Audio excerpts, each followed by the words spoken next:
7:41. Staring into the night sky with Dylan Storey now from the Auckland Stardome Observatory. Well, thanks very much to the Auckland Stardome. In fact, that's our topic of conversation today. G'day there, Dylan. G'day, hello. Hello. Now, we're talking about the new yearbook that is coming out from the Auckland Stardome, revolving around 2012. Yeah, so the observatory releases a yearbook every year, which covers, it's got a section at the end which covers all the things that are visible in the night sky. So it's got sort of star charts for each month and an explanation of what to do to look for things. It's also got sort of topical articles on astronomy, and I guess one of the biggest things that they're commonly getting asked about at the observatory is people coming in and saying, "Hey, isn't there going to be a meteor storm which is going to end the world in 2012?" Was that it? Was it a meteor storm?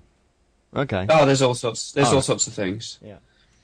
Meteor storm, galactic alignment, Planet X, solar flares.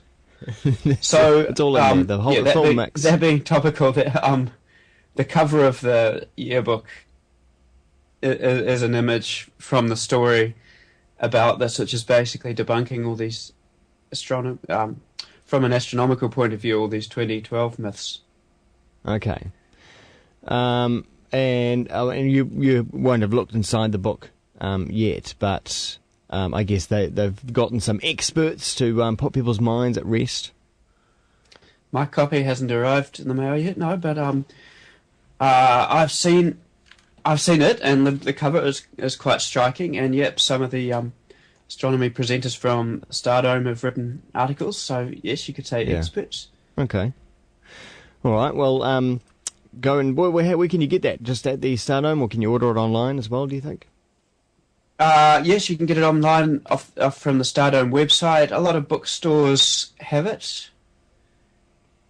and it's got various distribution around the place. It's probably a good stocking stuffer, right there before New Year's.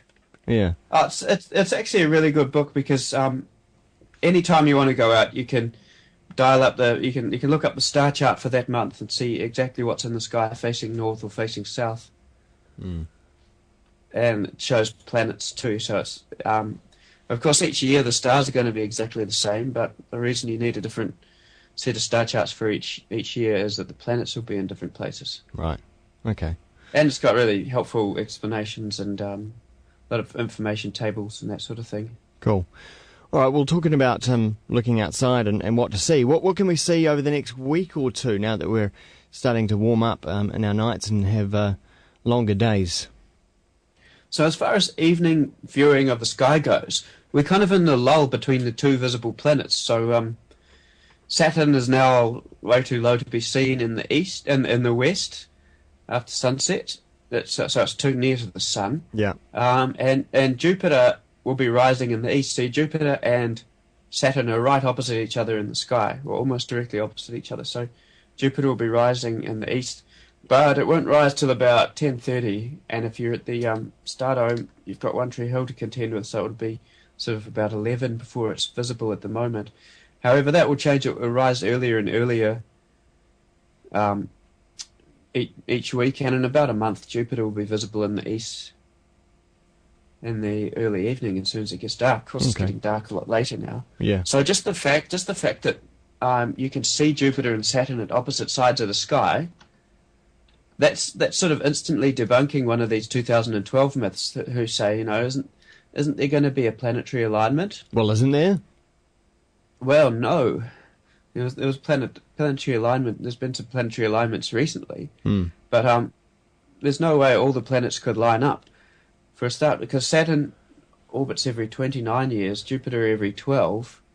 So if you consider they're at completely opposite ends of the sky now, even if Saturn was stationary, it would still take 6 years for Jupiter to catch up to it.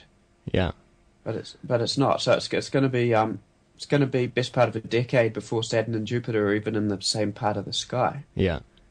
So there is actually more chance of Greece defaulting on their debt and causing worldwide financial chaos next year than a planetary alignment. If I was a betting man, I'd put much more money on that happening. Excellent. All right. Well, those are some helpful tips. Don't forget that you can check out that yearbook as well from the Auckland Stardom Observatory. Dylan Storey, we can continue the conversation with you, of course, on Twitter, twitter.com/Dylan Storey, and look forward to chatting to you next week. Yes, thanks, Wammo.